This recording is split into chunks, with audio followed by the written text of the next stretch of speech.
So Appalachian Trail 2020 through hike gear. Which pack am I taking and what's going to be in it?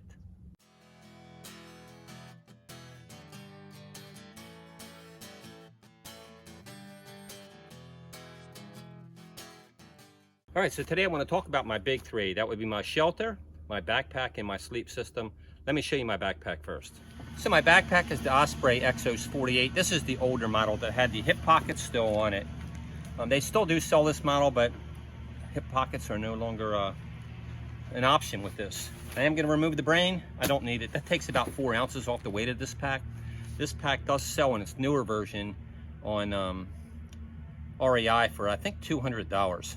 So it's less priced than some of the newer ultralight backpacks, and it still works quite well. I'm sure this backpack has completed many through hikes in other packers' possession. I've had it now for about 1,000 miles. I bought it brand new, and I really like it.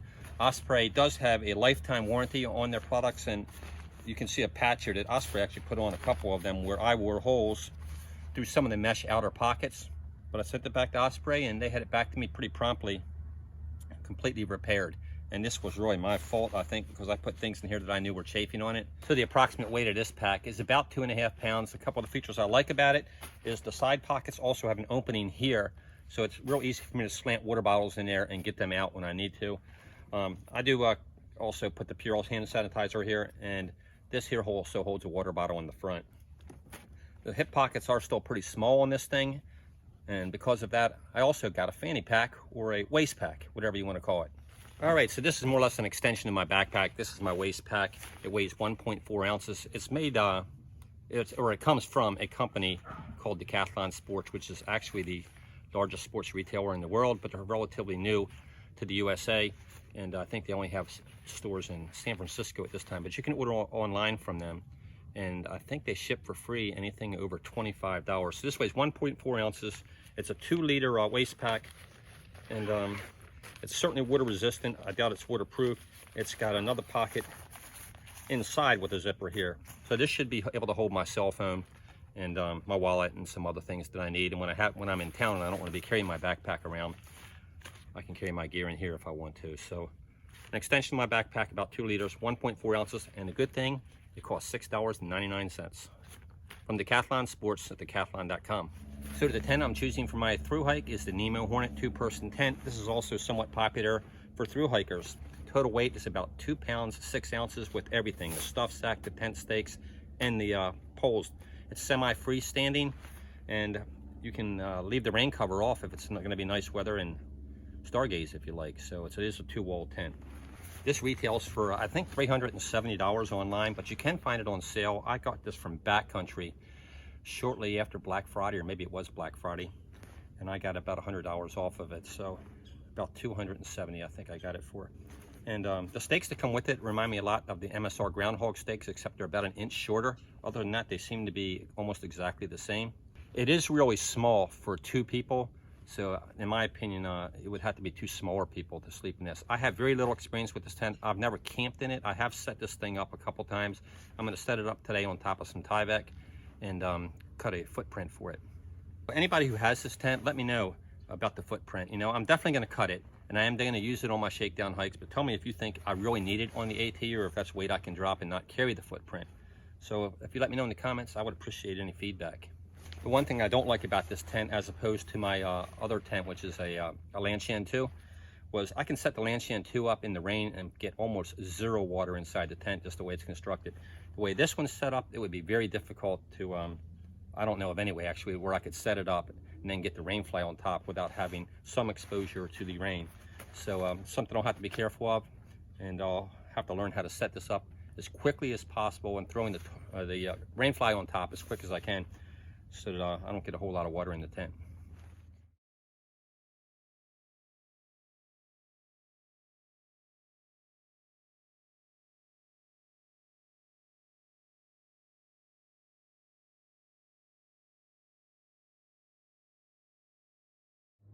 All right, so let me show you a few of the features of this tent.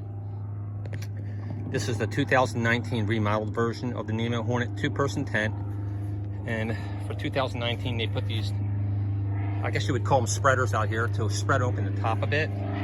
I think they increased the height of this non-see-through part here for a little more privacy maybe. It's got doors on both sides, and for me it looks plenty big enough for one person. 2 people, I don't know, but that won't be a factor in my case.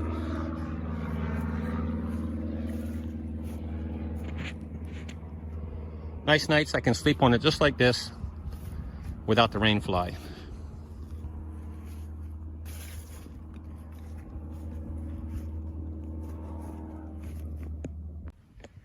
All right, so here's what it looks like fully pitched out. And I'll probably get better at this. This actually doesn't look like that bad a pitch to me, so probably have a lot to learn about this tent though. The one complaint I have heard about this tent is that on the footbox side, it's difficult to get the floor completely flat. And as you can see, I can't get it completely flat either. It's got a crease on it on both sides. I don't think that's a big deal. The first part of my sleep system is my sleeping pad. This is the Outdoorsman Lab sleeping pad. It's an inexpensive one. I think it can be had for less than $40 on Amazon. I'll put links to this and all this other equipment in the description of this video. The claimed R value on this pad is only 2.2. It's only 2.2 inches thick as well. So through the summer, I'm sure this will be fine. And remember, I'm doing a flip-flop, so I'm not leaving until late April. So I shouldn't have to encounter much cold weather in the spring, but I might have to encounter cold weather in the fall, depending on how long I'm out on the trail. So it's very possible I'll have to upgrade this pad to something that's more suitable for colder weather later on. Give me 15 full breaths, about what, a minute and a half maybe, to blow this up. 6 foot long, 22 inches wide. All right, this is the Climate extra large pillow. I got this off of Amazon. It was $20.97. I actually ordered the regular pillow and they sent me the extra large. So this is 3.2 ounces. And I've slept on it with that pad in the house on the floor, and I like it. So I think I'm just gonna carry the extra 1.2 ounces over the large size pillow. So I'll put a link to this also in the description. And it also has a valve here so you can deflate it to exactly what your comfort level is very easily. All right, before I put the quilt in the tent and show you my quilt, this is what it all looks like as far as room. I'm 6 foot. That pad is 6 foot, so I should have plenty of room there. And I'm happy with this so far. All right, everyone, so last but not least, my most expensive piece of gear is my Enlightened Equipment Revelation quilt. This is a 20-degree bag, and I elected to get the long and the wide. Being 6 foot, I think I needed the long, and I like to thrash around a little bit, so I did get the wide. The weight of this quilt is 26 ounces, so 1 pound, 10 ounces. And in this model with the long and the wide, in the stock colors of navy and then charcoal on the interior, the cost is $335, but they did have a discount before Christmas. It might have been around Thanksgiving, and I was able to get it at that time. So this is a fairly new quilt to me. I have slept with it a few times, but not out on the trail. So I got some shakedown heights coming out when I'll be able to use all this stuff live. All right, so total weight of my sleep system, my shelter, and my backpack with the pad and the pillow all comes in about 7.7 pounds. That's by far my most expensive gear, and it's also hopefully more than half of my basic pack weight. I'll do some more gear videos coming up in the future to show you the rest of the things I'm taking with me on the AT. If you have any comments, I'd love to hear any feedback from anybody in the comment section. Please let me know what you think, any suggestions or ideas. Appreciate it. Thanks a lot for watching. Please hit the subscribe button, and hope to see you all next time.